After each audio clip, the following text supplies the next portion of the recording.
Hola compañeros, mi nombre es Ricardo Barrón y yo les voy a hablar sobre los patrones y decisiones de financiamiento. Mi equipo está conformado por mis compañeras María Fernanda Herrera y mi compañera Zoe Chávez Armendáriz. Los patrones y decisiones de financiamiento. Daremos una breve introducción. En este video ustedes podrán observar y podrán escuchar, ya lo mencionamos, los patrones y decisiones de financiamiento es nuestro tema. Comenzaremos con el concepto básico, luego nos iremos adentrando en qué consiste cada uno y lo que conlleva. Vamos a tratar de hacer la presentación lo más amena y agradable posible.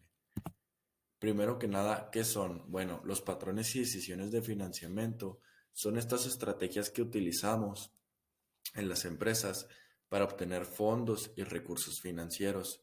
Estos son necesarios para operar y crecer y también expandirse en la empresa. La importancia para que esto nos salga con un éxito y tenga una sostenibilidad financiera, es muy importante la elección de las fuentes de financiamiento adecuadas. Tenemos que gestionar de una manera eficaz, tenemos que estructurar el capital y tenemos que maximizar el valor de la empresa. ¿Esto para qué? Para que los objetivos de crecimiento y expansión se cumplan. El financiamiento ya lo habíamos escuchado, ya lo habíamos repasado a lo largo del semestre. Podemos definirlo como un proceso que permite la obtención de recursos financieros. ¿Sí? ¿Esto para qué? Para que sean de alguna forma ayuden a crecer a la empresa, ¿sí? Pueden ser propios o ajenos. Este financiamiento lo podemos conseguir dentro o fuera de nuestro país. Podemos solicitarlo a través de créditos de gobierno o instituciones bancarias independientes. Tenemos obligaciones derivadas de este financiamiento, como lo es cumplir con ciertos intereses, además la emisión de títulos de crédito o cualquier otro documento pagadero a largo plazo, a lo mejor una especie de contrato o algo similar que nos comprometa a nosotros liquidar la deuda. Pero esto básicamente lo hacemos para hacer crecer la empresa, para obtener un crecimiento. Las diferencias entre inversión y financiamiento. Tenemos que poner mucho hincapié en esto, ya que las decisiones de inversión son más simples que las decisiones de financiamiento. Esto la verdad sí es algo que aunque se vea como que debe de haber una cierta igualdad entre las dos, sí suelen ser más difíciles por el grado de, de compromiso que nosotros tengamos. El número de instrumentos de financiamiento está en continua expansión, esto es muy cierto. Y las decisiones de financiamiento hay que conocer las principales instituciones financieras, hay que informarnos, hay que saber dónde nos conviene más. Y las decisiones de financiamiento no tienen el mismo grado de irreversibilidad que las decisiones de inversión. Es decir, que no podemos cancelarlo o decir no, siempre no, de tan fácil manera, ya que son más fáciles de cambiar completamente. O sea, el valor de abandono suele ser mayor. Las fuentes de financiamiento, eso ya lo hemos escuchado también, son todas las vías de inversión que existen desde las inversiones familiares, las inversiones públicas, las gubernamentales, privadas, etcétera, ¿verdad? Muchos tipos, muchos rubros en los que podemos ubicar las fuentes de financiamiento. Y la finalidad de todas, pues es básicamente la misma, es inyectar capital. ¿Para qué? Para desarrollar, para acelerar, para obtener un crecimiento mayor del negocio. En función de un periodo de tiempo, bueno, aquí vamos a comenzar a hablar en base al tiempo, ¿verdad? Ya sean meses, ya sean semanas, años. Esto que les vamos a mencionar va a ser en base a función del tiempo. A corto plazo, podemos entender que el corto plazo es básicamente la financiación por un periodo inferior de un año. El corto plazo, sí, lo tenemos que tener muy en cuenta. La medida de tiempo es inferior a un año, es decir, menos de 12 meses. La necesidad de financiación a corto plazo, esta surge para financiar los activos circulantes de una empresa, como la existencia de materias primas, resurtir nuestros inventarios o los productos acabados, los deudores. la tesorería mínima, el saldo bancario, etcétera, ¿verdad? Los créditos comerciales, los préstamos a corto plazo, los anticipos de clientes. Estos son algunos ejemplos, ¿verdad? De los que se pueden topar cuando hablamos de en función de un periodo de tiempo a corto plazo. Los instrumentos a corto plazo, aquí pues ya para culminar con mi presentación, tenemos el crédito. Es un contrato mediante el cual la entidad financiera procede a la apertura de una línea de crédito, se compromete con la empresa a disponer de una cantidad de dinero de acuerdo a sus necesidades hasta alcanzar un límite acordado. El crédito siempre va a ser en proporción al dinero que la empresa mueva, ¿verdad?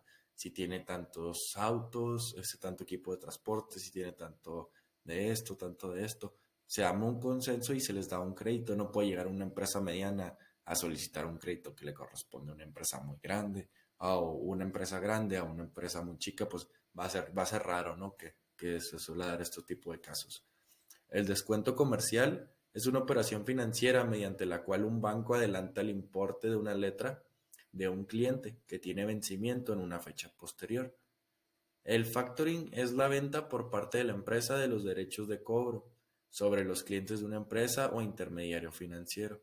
Este sistema proporciona gran liquidez y evita los riesgos de impago. Esto lo solemos ver mucho en un ejemplo que se me viene rápido a la mente. No sé si ustedes sabían, pero cuando uno queda de ver una cantidad mínima en X o Y, por decir una tienda departamental como lo es Coppel, al término de que tú estás en buró y pasan los años, al término de un determinado periodo, la empresa ya no les debes a ellos venden tu deuda hacia un grupo de cobradores y ya ellos se encargan de cobrarte. Entonces, esto es lo que podemos hacer referencia como factoring para que quede más claro. Y por último tenemos los créditos comerciales de proveedores. Estos créditos surgen en consecuencia del aplazamiento del pago de las compras efectuadas a los proveedores.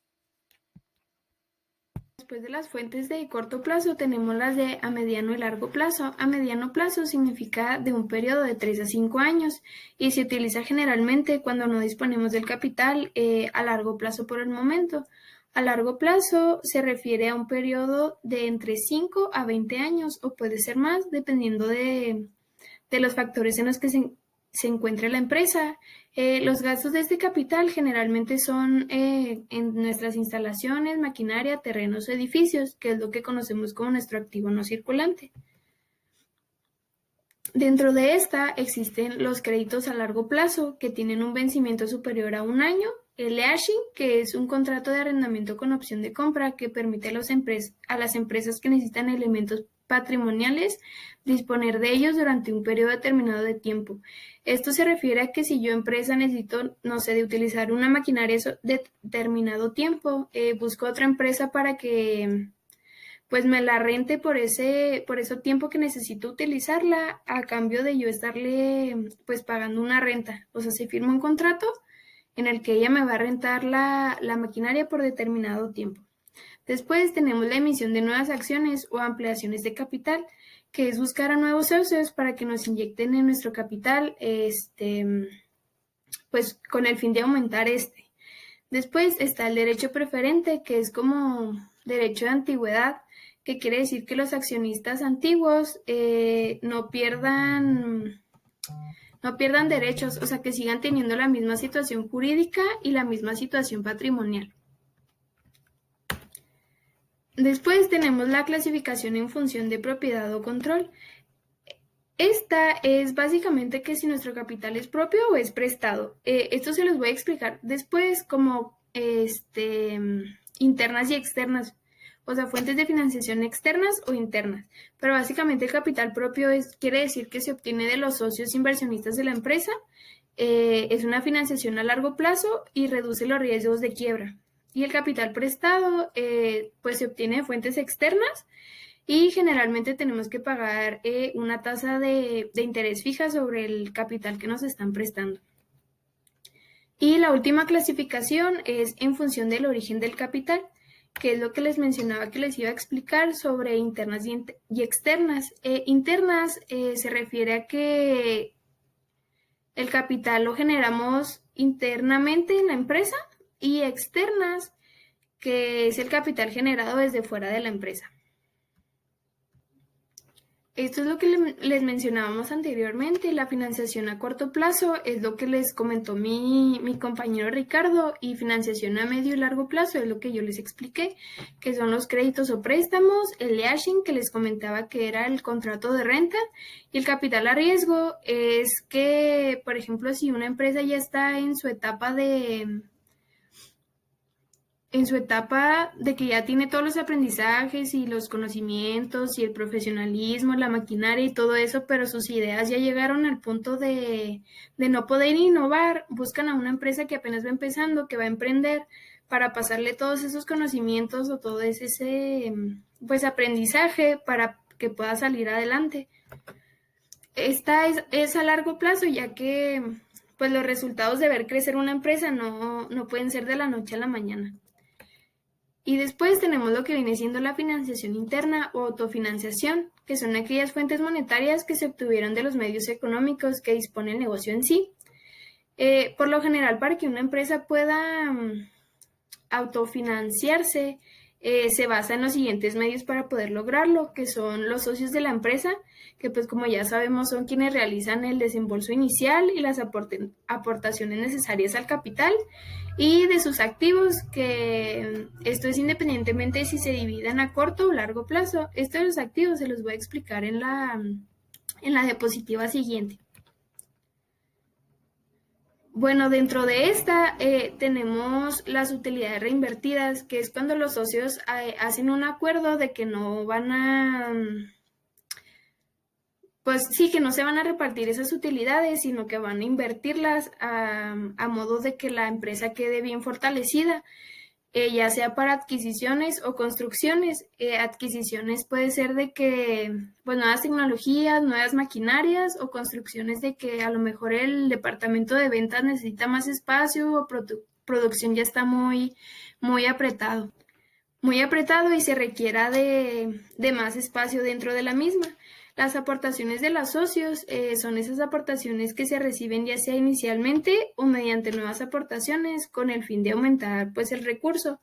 Y en la venta de activos, que es lo que les mencionaba que les iba a explicar, se considera como la venta de terrenos, edificios o maquinaria que ya no se use. Por ejemplo, si tenemos una maquinaria que pues ya no le estamos dando uso, que está ahí nada más, pues como quien dice, ocupando el espacio, podemos venderla con el fin de utilizar ese recurso financiero.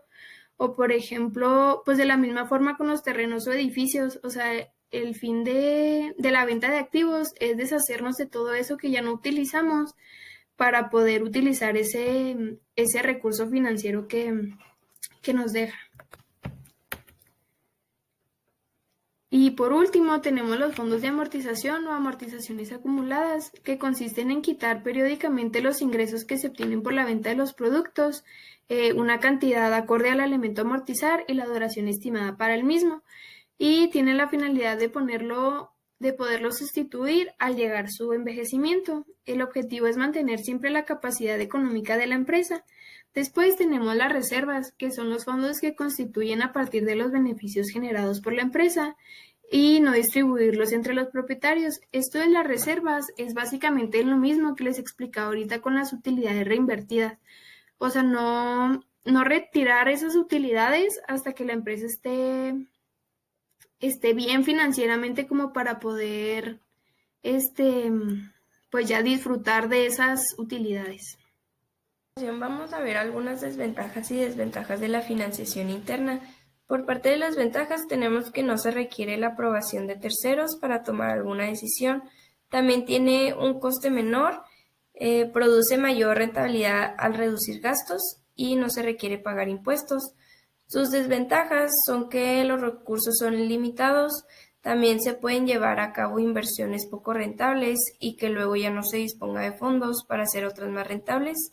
Y por último, si se tiene pasivos acumulados, no se podrá remunerar a los accionistas. Después tenemos las decisiones de financiamiento. Estas tratan de cómo se puede adquirir recursos para la organización, estudiando con cuál de las opciones vale la pena endeudarse y con cuál no, así como definir cuál opción resulta más ventajosa en términos de tasas y plazos. Dentro de las decisiones de financiamiento tenemos la selección de fuentes, donde las empresas deben decidir qué tipo de financiamiento es el más adecuado para sus necesidades. Esto puede incluir opciones como préstamos bancarios, emisión de acciones, financiamiento de capital de riesgo, financiamiento de deuda a corto o largo plazo y financiamiento interno. Después tenemos la estructuración de la financiación. En esta las empresas deben decidir cómo estructurar su financiamiento, incluyendo la cantidad de financiamiento que necesitan, el plazo y la tasa de interés, así como las garantías y restricciones asociadas con la financiación. Después, en la evaluación de riesgos y beneficios, aquí las empresas deben evaluar los riesgos y beneficios asociados con diferentes opciones de financiamiento y seleccionar aquella que mejor se adapte a sus necesidades y objetivos a largo plazo. Esto puede incluir consideraciones como el costo total de financiamiento, la flexibilidad en términos de pagos y restricciones y el impacto en la propiedad y control de la empresa. Luego tenemos la administración de la deuda. Aquí las empresas deben decidir cómo administrar su deuda, incluyendo la gestión del flujo de caja para cumplir con los pagos de deuda y la refinanciación de la deuda a medida que vence.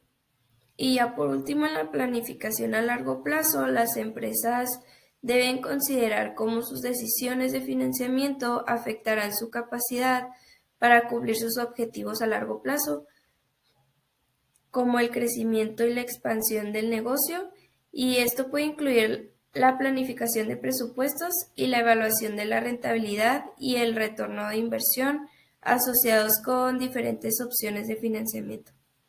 Luego veremos cómo adoptar las principales decisiones de financiamiento.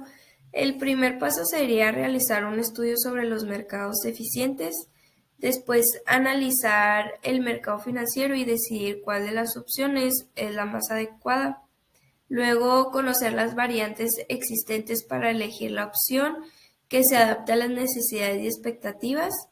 Después, informarse sobre las distintas instituciones financieras que puedan otorgar financiamientos. También buscar siempre varias alternativas de financiamiento. Y por último, sería considerar un portafolio de financiamiento, buscando minimizar el costo de las fuentes de recursos para un nivel dado de riesgo. Ya por último tenemos los patrones de financiamiento. Estos se refieren a la forma en la que una empresa ha financiado sus operaciones y proyectos en el pasado. Estos patrones pueden indicar cómo una empresa ha abordado el financiamiento en el pasado y cómo puede abordarlo en el futuro. Una empresa puede seguir distintos tipos de financiamiento según la etapa de desarrollo en la que se encuentre. La primera etapa es la formulación. En este se encuentran los patrones de ahorros personales, el crédito comercial y las agencias del gobierno. La segunda etapa es la de crecimiento rápido. Aquí están los patrones de financiamiento interno, crédito comercial, crédito bancario y capital de negocios. La tercera sería el crecimiento hasta la madurez y se encuentra la conversión en empresa que cotiza públicamente, los mercados de dinero y los mercados de capitales. Y la última etapa sería la de madurez y declive de la empresa, donde está el financiamiento interno, la readquisición de acciones, la diversificación y las fusiones. Aquí veremos un poco más desglosadas las etapas anteriores. En la etapa formativa, una empresa nueva o pequeña debe basarse en los ahorros personales, en el crédito comercial y en las dependencias del gobierno. Durante su periodo de crecimiento, el financiamiento interno, el crédito comercial y bancario se convertirán en importantes fuentes para satisfacer sus requerimientos, y si tiene potencial para lograr un crecimiento verdaderamente fuerte, también puede atraer capital contable a partir de una compañía de capital de negocios. En la tercera etapa, la empresa debe mirar hacia adelante, analizando sus productos y sus prospectos, ya que todo producto tiene un ciclo de vida y la empresa debe estar consciente del hecho de que sin el desarrollo de nuevos productos, el crecimiento cesará y finalmente la empresa decaerá. Y por último, a medida que se aproxima la época de madurez del producto, la empresa debe plantear la posibilidad de efectuar readquisiciones de acciones, fusiones y otras estrategias a largo plazo. Y eso sería todo por nuestra parte. Muchas gracias por su atención.